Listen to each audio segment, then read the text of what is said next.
Welcome to the Deep Dive. We're the place you come to plunge into complex topics and hopefully surface with some really essential insights. That's the plan. And today, wow, we're tackling a fascinating frontier. The world of AI. I mean, we've all seen the incredible leaps, right? Especially with generative models. Oh, yeah. They can create art, write prose. Simulate complex systems. It's truly mind-bending stuff. But here's the thing that really grabs my attention. What's that?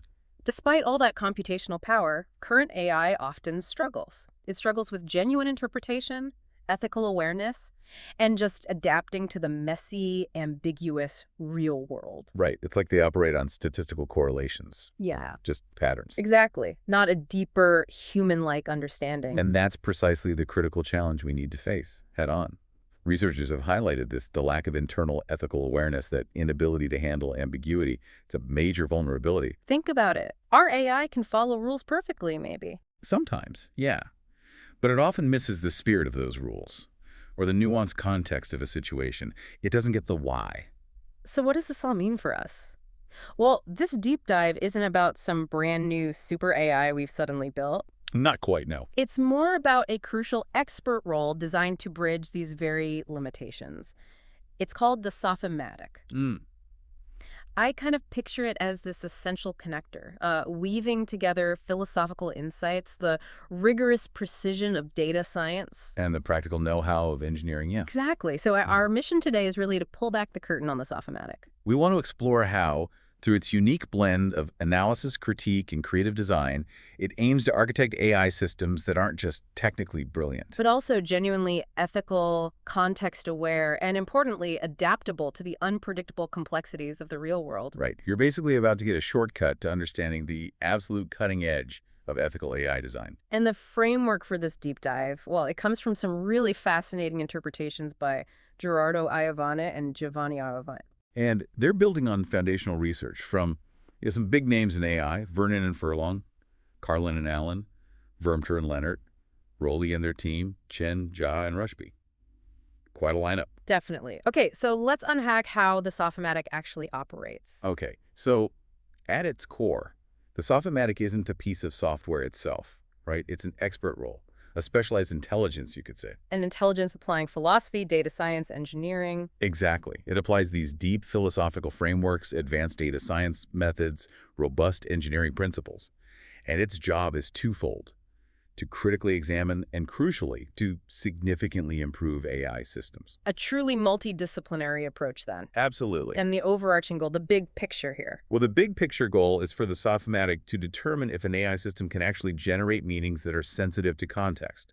Can it reason ethically? Can it adapt to those real-world situations we were just talking about? So it's about moving AI beyond just crunching numbers and finding statistical correlations. Precisely.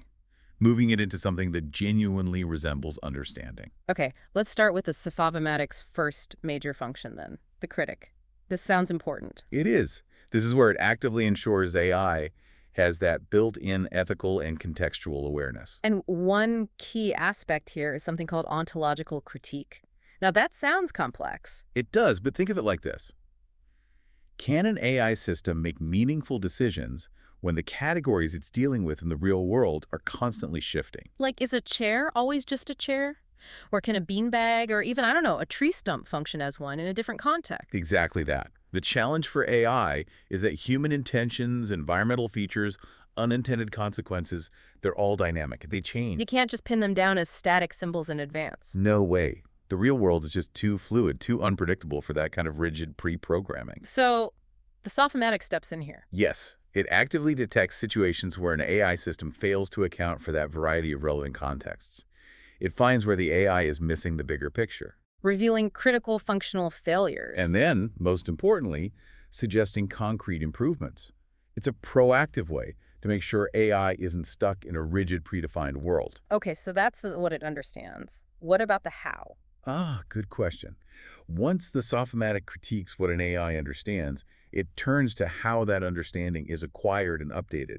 That's what we call its epistemological critique. Right. How does it learn? How does it revise its understanding? Yeah. And is that understanding even valid in new circumstances? Exactly. And this is where current AI often hits a wall, Researchers have observed that today's AI systems really struggle in situations that are, well, ambiguous, incomplete, changing, uncertain. Unexpected. Unexpected, yeah. Unlike us humans, who can usually adapt and reflect, AI often just gets stumped. So the Sophimatic's action here is to evaluate precisely those circumstances, the ones that demand reinterpretation or new knowledge. Exactly. It gives us a solid method for evaluating an AI's ability to navigate truly novel environments, which is crucial. And this isn't just theoretical, you're saying? Not at all. The Sophimatic actively applies this critical lens to real-world failures. It analyzes cases where AI systems had significant negative consequences, really honing in on their ethical and contextual performance. We have some pretty stark examples, don't we? Unfortunately, yes. Like Microsoft Tay, that AI chatbot that just went off the rails became offensive. Right. That happened because Tay simply couldn't interpret context or reflect ethically on its inputs. It just learned from the data, including the bad stuff. Or the Tempe Uber crash. That's another one. A tragic one. The self-driving car's AI technically performed to its specifications, apparently. But it utterly failed to make ethically and situationally aware decisions in a dynamic life-or-death moment. Precisely. And the Sophimatic's deep analyses of these kinds of failures, well, they lead directly to fundamental improvements in AI design and, critically, accountability. That accountability piece feels key. It is. And what's truly fascinating here is how the Sophimatic emphasizes integrating ethical reflection right into the core architecture from the very start, the design phase. So it's not an add-on, not a patch you apply later. Exactly. It's treated as a fundamental built-in principle, as critical as any other design aspect. And this is why it matters so much. Experts are very clear on this point, aren't they? AI systems need to be ethically and contextually aware internally. Internally, yes. Yeah. And continuously monitored by human processes. The Sophimatic ensures this deep integration, making ethical processes central, not just an afterthought we bolt on. Okay, this brings us to something called reflective critique and a dialectical role. Yeah. So think about it before an AI system is even released. Pre-deployment. Right. The Sophimatic uses this reflective critique to identify potential failure modes, especially in those ethically or contextually ambiguous situations. So it bakes accountability into the design from day one. That's the idea. Failures like Kay's misogyny, or a self-driving car's inability to distinguish objects properly, or AI amplifying disinformation, these often stem from a fundamental lack of reflection or moral sensitivity at the design level. But it's a continuous process, you mentioned. Yes, absolutely. After an AI system is deployed, the Sophimatic also critically evaluates its performance in the real world, like those Tay and Uber cases we discussed. To guide future design. Exactly. It's all about addressing real-world defects and constantly striving for that maybe elusive but necessary human-level ethical and contextual performance. It's a feedback loop. A continuous feedback loop, building better, more responsible AI. Okay, so that's the critic role. But you said it's not just a critic. Right. Let's shift gears. The Sophimatic isn't just about finding flaws. It's also a powerful creative designer. Creative designer. How so? This means crafting innovative hybrid AI systems, what we call symbolic-connectionist models. They're specifically designed to interpret ambiguous information. Hybrid. Symbolic-connectionist. Why hybrid? Well, imagine you want an AI that can both follow a detailed recipe perfectly. That's the symbolic, logical part. Okay. And instinctively know how to improvise when an ingredient is missing. That's more the connectionist pattern recognition side, like intuition. I see. So it combines the best of both worlds. Pretty much. These hybrid systems resolve the limitations of purely symbolic systems, which can be too rigid, and purely connectionist ones, which can sometimes be black boxes, hard to interpret. They combine the precise logic for abstraction with the pattern-recognizing brilliance of a neural network. Exactly. And the benefit is profound. It enables AI to function both abstractly and realistically. You get more robust and adaptable systems. Have we seen this work in practice? Oh, yes. There are concrete examples in, say, natural language processing. One integrated model designed by layering different types of AI capabilities distributed localist symbolic layers. Okay. Achieved an astonishing 97% accuracy in classifying both known and even previously unseen sentence structures. Wow, 97% on unseen structures. That's impressive. It really is. That level of accuracy in interpreting complex, nuanced language shows how these creative, novel architectures, by integrating diverse technologies, truly succeed in real-world use. They layer context, meaning sense. To resolve what we call open-textured problems. Problems without one single clear-cut answer. The kind the real world throws at us constantly. And this applies to vision, too. Visual AI. Yes.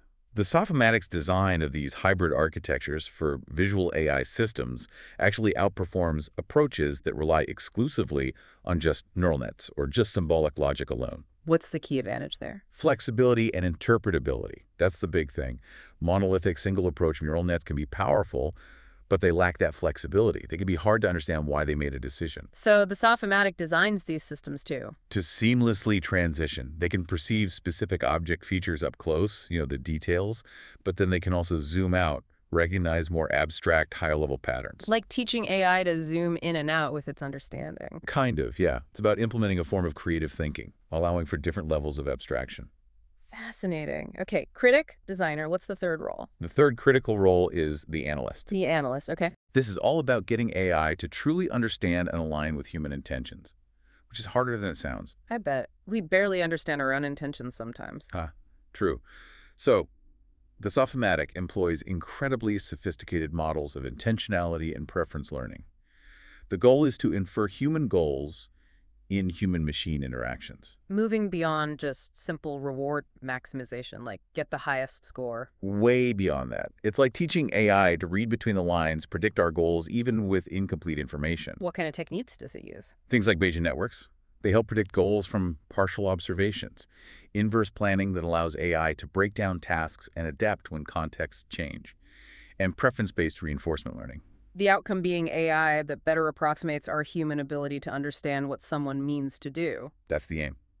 Getting closer to understanding intent, not just following commands literally. And this gets even more nuanced in social interactions, right? Conflict, contradiction.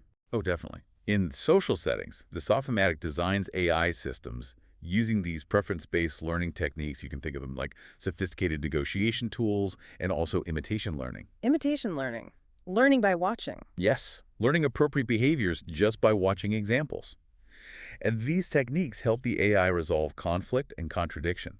It learns how we prioritize and make choices when goals compete. That seems critical for adaptability. It is. It allows AI agents to navigate competing goals or choices over alternatives.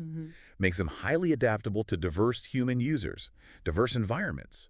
They don't just complete a task, but do it in a way that aligns with our complex human needs and preferences. Okay, here's where it gets really practical, I think. You mentioned logical reward specifications. Yes, this is a really significant shift the Sophimatic advocates for, moving away from traditional numerical reward systems. So instead of just giving the AI a score to maximize, you give it logical, human understandable goals. The benefit is profound. It makes collaboration and communication between humans and AI much, much smoother. Can you give an example? Sure. Imagine telling an autonomous vehicle its task is, logically, going from A to B as soon as possible and without crashing. Okay, that's clear. It's not just a number. Exactly. It's a clear, logical statement. Human supervisors can instantly confirm the AI's understanding and monitor its fidelity. Is it actually trying to achieve that? And there are other benefits, too. Yeah, these logical goals allow for deeper reasoning about how different objectives influence system behavior, especially in open-ended environments. Plus, techniques like inverse reinforcement learning, which work well with this, make AI inherently more collaborative because the AI tries to infer the logical goal behind human actions. So by requiring these logical reward specifications, The Sophimatic dramatically increases the likelihood of AI success in ethical reasoning, communication, and ultimately safety. It's about baking in understanding and alignment right from the blueprint. right, proactive, not reactive. Okay, so let's try and recap our deep dive today. It feels like we've covered a lot of ground. We have. The Sophimatic plays these three major interwoven roles. It's got this capacity for deep analysis. It performs rigorous critical evaluation. Critical role, yeah. And vitally, it applies truly creative design to build AI systems capable of critical and ethical judgment. The designer. Yeah. And the analyst tying it to human intent. Just the way it designs those hybrid systems alone, that feels like an invaluable concept for truly understanding what cognitive AI could even mean. I think so too. And the profound implications of the Sophimatic are pretty clear, wouldn't you say? Yeah. This isn't just about building better tech for tech's sake. No. It's about cultivating genuinely intelligent, trustworthy, and beneficial AI. AI that truly understands context and human values. Moving beyond statistical mimicry. To something far closer to true, nuanced intelligence. Or at least that's the aspiration. So here's the final thought to leave everyone with. Given the Sophimatic's intense focus on building ethics and context into AI's very core, what does this tell us about the blind spots in our own current approaches to AI development?